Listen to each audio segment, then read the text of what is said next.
यह बात उस समय की है जब मेरी पत्नी से मेरी थोड़ी अनबन चल रही थी। तो हमारे बीच शायद 20-25 दिनों से कुछ हुआ नहीं था और मुझे अपनी रिश्तेदार के यहाँ जाना पड़ा था। मैंने सरकारी बस में जाने का फैसला किया। मैं रात की 9 बजे की गाड़ी से निकला। बस में बहुत भीड़ थी तो मुझे सबसे आखिरी लाइन में खिड़की वाली सीट मिली जिसकी शीशा एक टूटा हुआ था। सर्दी के कारण कोई उधर बैठना भी नहीं चाहता था। गाड़ी पूरी भर गई थी। अब मैं अपने आप को कोसने लगा कि काश प्राइवेट गाड़ी से जाता तो शायद अच्छा होता।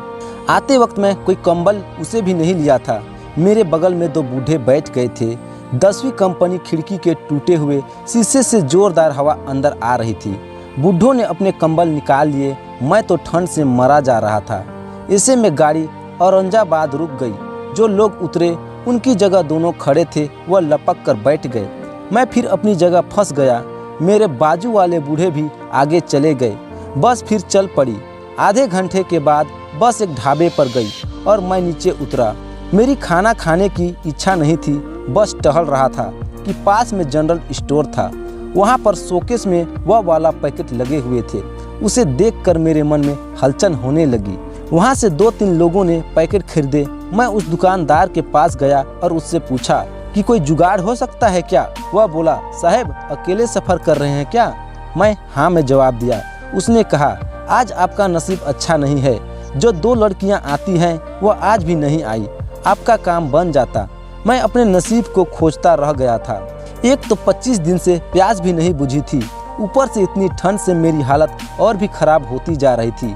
मैं मन मन में अपनी बीवी के साथ वाले पल को याद करने लगा और अंदर ही अंदर मुझे कुछ फीलिंग होने लगी। फिर सोचा कि जब मैं घर जाऊंगा तो अपनी बीवी को मना लूंगा। आज मेरा बहुत ही मन कर रहा था लेकिन अभी मैं कुछ कर भी नहीं सकता था सिवाय नियंत्रण के। फिर वही खिड़की पर बैठे बैठे कब मुझे नींद लग गई कुछ पता न चला।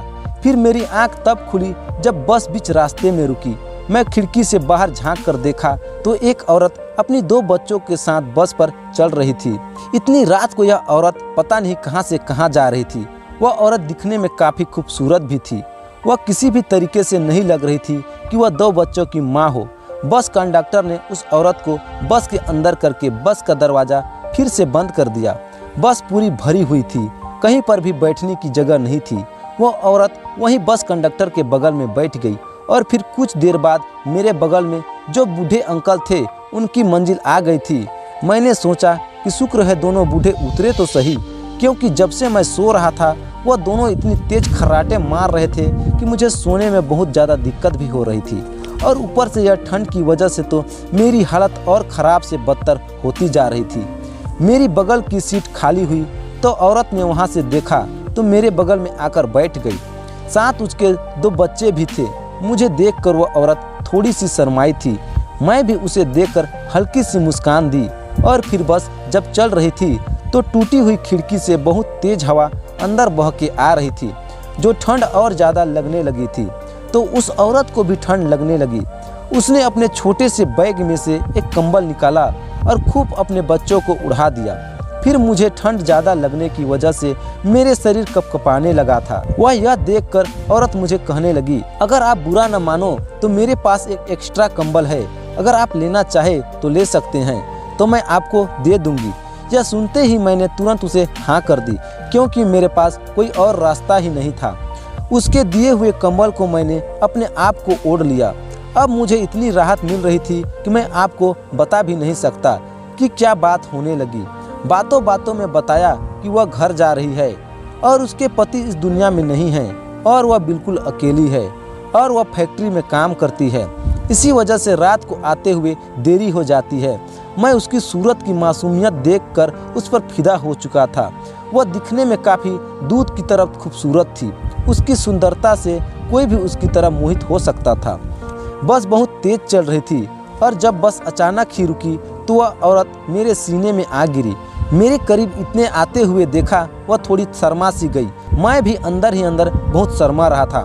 मेरा दिल अब अंदर ही अंदर मचलने लगा था। एक तो 20-25 दिन से मेरी बीवी से वह सब किए हुए थे, लेकिन मैं खुद पर बहुत काबू किया हुआ था और फिर अपनी जगह पर जाकर अच्छे से बैठ गई।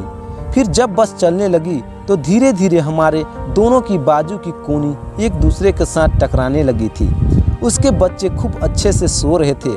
पूरी बस के लोग इतनी ठंड में सो रहे थे, यह तो कुछ लोग जागकर मोबाइल में बातें कर रहे थे। मेरी बस की लास्ट सीट थी, तो इस वजह से कोई हम लोगों की तरफ बिल्कुल भी ध्यान नहीं दे पा रहा था। मैंने चादर ओढ़ी हुई थी और फिर सोने का नाटक करने लगा।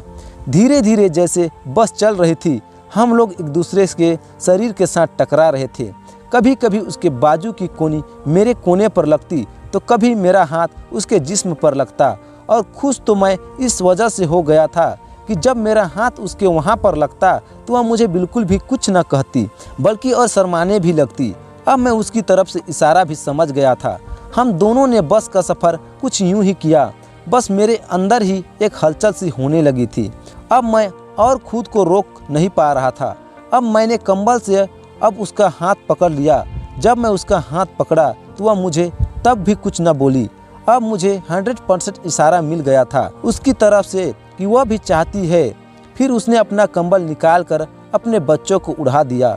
फिर वह मेरे साथ मेरे कंबल में आ गई और फिर हम दोनों ने मिलकर जो किया वह कोई सोच भी नहीं पाएगा कि रात के अंधेरे में बस में एक दूसरे का प्यार का इजहार किया। मैं जब उसका हाथ पकड़ा तो वह काफ़ी ज़्यादा मुलायम था।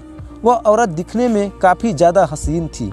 जब वह मेरे गले लगी तो उससे बहुत ही बेहतरीन खुशबू आ रही थी, जो मुझे उसकी तरफ और ज़्यादा खींच भी रही थी। मैं खुद पर काबू में नहीं कर पा रहा था। तब मैं भी चाहता था कि मैं बेकाबू हो जाऊं। इस वक्त मुझे अपनी बीवी की बिल्कुल भी याद नहीं आ रही थी। अब मैं इस वक्त बस इन पलों का अच्छे से गुजारना चाहता था। फिर वह औरत मुझे कहने लगी कि वह अभी कुछ देर बाद बस से उतर जाएगी, क्योंकि उसकी मंजिल आने वाली है। यह सुनकर मैं तो बस उदास हो गया, लेकिन उसने कहा कि आप चिंता मत करो, आप अगर चाहो तो मेरे साथ मेरे घर चल सकते हैं। मैंने उससे कहा, यह कैसे संभव हो सकता है? उसने कहा कि हो सकता है, मेरे घर में सिर्फ मेरी माँ रहती है और वह बीच में सो रही होगी। किसी को भी कुछ पता नहीं चलेगा और हम दोनों मिलकर खूब प्यार करेंगे। हमें एक दूसरे से कोई भी जुदा नहीं कर पाएगा। जब उसके मुंह से प्यार का शब्द सुनकर मैं तो दीवाना सा हो उठा। मैं तो अंदर अंदर बोल गया था, मैं तो बस कैसे भी करके अब सब कुछ करना चाहता हूँ, क्योंकि एक तो वह बहुत ही हंसी और खूबसूरत है और उसके जिस्म से इतनी बेइंतहा खुशबू थी जो मुझे उसकी तरफ खींचती जा रही थी। मुझे अब खुद पर बिल्कुल भी काबू नहीं रहा था और मैं भी उसे कह दिया था कि मैं भी उसके साथ बस से यहीं उतर जाऊंगा। फिर मेरा जिस्म अब अंदर ही अंदर बहुत टाइट हो गया था। अब मैं भी वह सब चाहता था जो वह चाहती थी। जब हम सब बस से उतरे तब वह मुझे अपने साथ एक घने से जंगल में ले गई। मुझे लगा कि शायद वह यह सब चाहती है। मैं तो अंदर ही अंदर बहुत खुश हो गया था। मुझ पर तो पता ही नहीं क्या हुआ। वह जैसा जैसा कहती जा रही थी मैं वैसा वैसा करता जा रहा था और मैं उसी के कहने पर उसके साथ चलने लगा। जब मैं उस रास्ते पर जा रहा था वहाँ खूब घना अंधेरा था और जहाँ आसपास पूरा घना जंगल था, उस जंगल के बीचों बीच एक छोटी सी कुटिया बनी हुई थी। फिर मुझे लगा कि शायद यही इसका घर है। अब मैं अंदर ही अंदर तड़पने लगा था और वह भी मेरे साथ तड़प रही थी। जब हम दोनों उस कुटिया की तरफ अंदर गए तो कुटिया के अंदर का मंजर देखकर मैं पूरा चौंक उठा था। उसने अपने दोनों बच्चों को एक रूम में कर दिया और दूसरे रूम में मुझे अपने साथ ले आई। उस रूम पर एक बहुत ही मुलायम सा एक बिस्तर लगा हुआ था। जैसे उस बिस्तर पर पड़ा मेरे करीब आने लगी और करीब आते ही उसने मेरी शर्ट का बटन खोलने शुरू कर दिया और फिर मेरे साथ वह सब किया जो मैं कब से करना चाहता था। लेकिन जैसे ही हम वह सब करके उठे, पीछे से 3 आदमी मेरे सामने आकर खड़े हो गए। उन सबको देखकर मैं तो चौंक उठा था। मैं जब उस औरत से पूछा यह आदमी कौन है, तो वह मुस्कुराने लगी और इतनी तेज हंसी हंसने लगी कि जैसे कि कोई शैतान हो।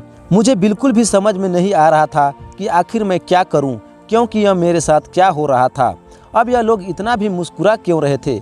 वह दोनों आदमी मेरे करीब आकर खड़े हो गए और फिर मेरा गिरेबान पकड़कर कहने लगे कि जितने पैसे तुम्हारे पास हैं वह अभी के अभी निकाल कर दो, नहीं तो हमने तुम्हारे यह वीडियो बनाई हुई है। यह वीडियो तुम्हारी बीवी को और पूरी दुनिया वालों को हम दिखा देंगे। यह सब सुनकर तो मेरे पैरों तले ज़मीन ही खिसक गई। इसका क्या मतलब था? जब मैं उस औरत की तरफ देखा तो वह कहने लगी कि तुम जैसे बेवकूफ़ मर्द जो अपनी बीवियों के बिल्कुल होते नहीं और वह दूसरी औरत की क्या होंगे, तुम जैसे आदमियों को मैं ऐसी ही अपनी अंगुलियों पर नचाना चाहती हूँ। तुम जैसे आदमियों को मैं ऐसे ही अपनी खूबसूरती दिखाकर उन्हें मदहोश कर देता हूँ और उसके बाद वह सब कुछ करके उन्हें ब्लैकमेल करती हूँ। अगर वह मेरी डिमांड पर उतना पैसा नहीं देते तो मैं उन्हें किसी लायक भी नहीं छोड़ता। अब यह सुनकर तो मेरे बहुत पसीने छूटने लगे थे। अब मेरा शरीर तो पहले गरम गरम था, अब पूरा ठंडा पड़ गया था। मैं अब सोच भी नहीं सकता था कि भोली सी सूरत वाली औरत इतनी बड़ी शातिर भी होगी। अब मेरे पास कोई रास्ता भी नहीं बचा था। मैंने रिश्तेदार के घर जाने के लिए जितने पैसे घर से लिए थे मैंने सब उनको निकाल कर दे दिए, लेकिन उस सब ने तो मुझे तब भी जाने न दिया। मैं चाहता था कि जैसे तैसे करके मैं इस जंगल से निकल जाऊं, लेकिन वह लोग कहने लगे कि अभी के अभी उन्हें 50,000 दूं। इतनी बड़ी रकम सुनकर तो मेरे पैरों तले ज़मीन निकल गई। मैंने उन्हें कहा कि मैं तुम लोगों को इतनी बड़ी रकम कहाँ से ला कर दूँ। मेरे पास जो भी पैसे थे मैंने वह तुम लोगों को निकाल कर दे दिए हैं। लेकिन वह मुझे और धमकाने लगे, कहने लगे कि हम तुम्हें जान से ही मार देंगे अगर तुमने पैसे ना निकाले। उन्होंने मेरे पर्स से मेरा एटीएम कार्ड भी निकाल लिया था और कहने लगे हम तुम्हारे साथ जंगल से बाहर चलेंगे और वहाँ शहर पर एक एटीएम मशीन है, वहाँ पर जाकर तुम हमें पैसे निकलवा कर दे दो और उसके बाद तुम अपने रास्ते निकल जाओ और हम लोग अपने रास्ते निकल जाएंगे। अगर तुमने वहाँ जाकर कुछ भी चालाकी की तो तुम्हारा यह वीडियो हम तुम्हारे घर वालों को दिखा देंगे। वह लोग मुझे इस वजह से यहाँ धमका रहे थे क्योंकि बस में मैं उन्हें आते आते उस औरत को अपने बारे में सब कुछ बता दिया था। मैंने अपने घर का अता पता भी बता दिया और बातों ही बातों में उसने मेरे कामकाज के बारे में भी पूछ लिया था और मेरी पत्नी के बारे में भी, मैं कहाँ रहता हूँ, सब कुछ उस औरत ने मुझसे पूछा था और जो जो वह पूछती गई मैं सब कुछ उसे बता दिया। जब उन्होंने मेरी पॉकेट से मेरा मोबाइल निकाला तो मेरी बीवी का नंबर भी निकाल लिया, इसलिए अब मैं कुछ भी नहीं कर सकता था। उन्होंने बहुत बड़ा गेम खेला था। मैं लोगों के साथ जाकर एटीएम से पैसे निकाल कर दे दिए। उसके बाद मैं चैन की सांस ली।